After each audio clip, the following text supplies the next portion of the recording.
Assalamualaikum warahmatullahi wabarakatuh. Kami dari kumpulan 2 A1T6. Saya Ashfarhan sebagai pengarah video. Saya Marlene sebagai juru kamera. Saya Jazlyn sebagai pembaca berita. Saya Chong Sen Yi sebagai penyunting video. Dan saya Izzati sebagai penulis skrip.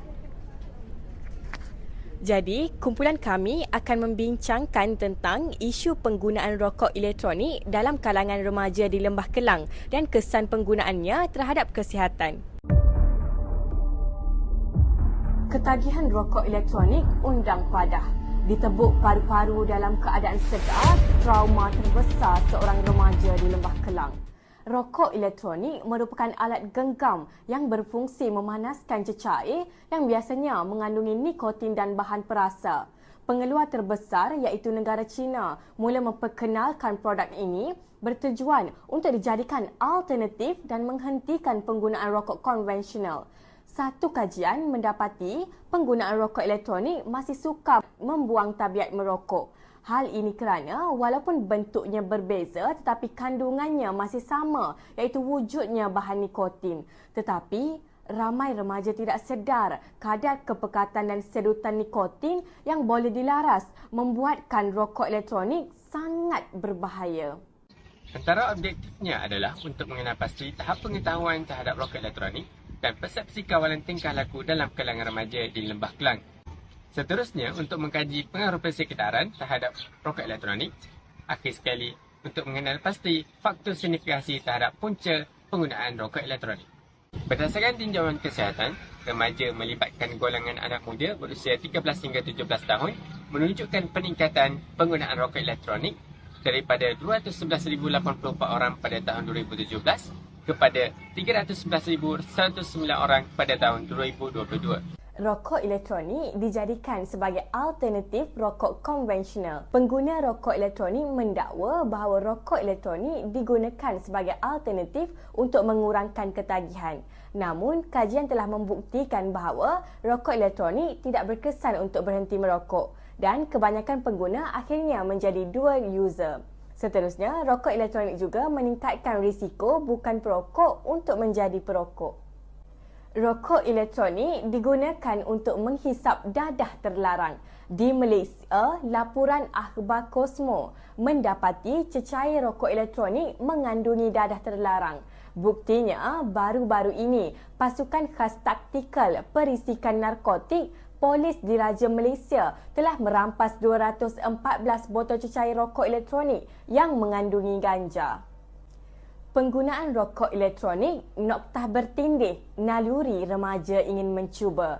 Menurut pakar psikologi jiwa damai Shah Alam Selangor, Faizah Hasnan, remaja masih mencari identiti selain mempunyai sifat ingin tahu yang tinggi menyebabkan remaja dilihat sebagai golongan yang mudah terjebak dengan pengaruh negatif.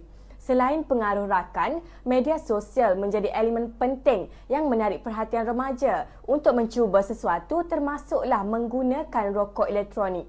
Penerimaan sosial sangat penting pada mereka menyebabkan ada yang sanggup mengambil risiko serta menerima cabaran agar dilihat mengikut peredaran zaman. Antara kesan penggunaan rokok elektronik ialah boleh merosakkan bahagian otak yang mengawal tumpuan, pembelajaran, mood dan kawalan impuls.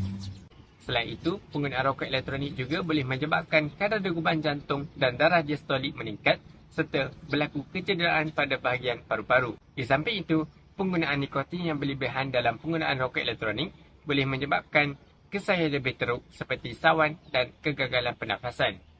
Akhir sekali, menyebabkan bronkitis kronik dan memburukkan gejala asma. Antara cara untuk mengatasi peningkatan penggunaan rokok elektronik ialah dengan mengadakan advokasi kesedaran penyalahan penggunaan rokok elektronik dalam kalangan remaja. Seterusnya, pihak sekolah juga boleh mengadakan ceramah bahaya rokok elektronik agar remaja takut untuk mendekati rokok elektronik.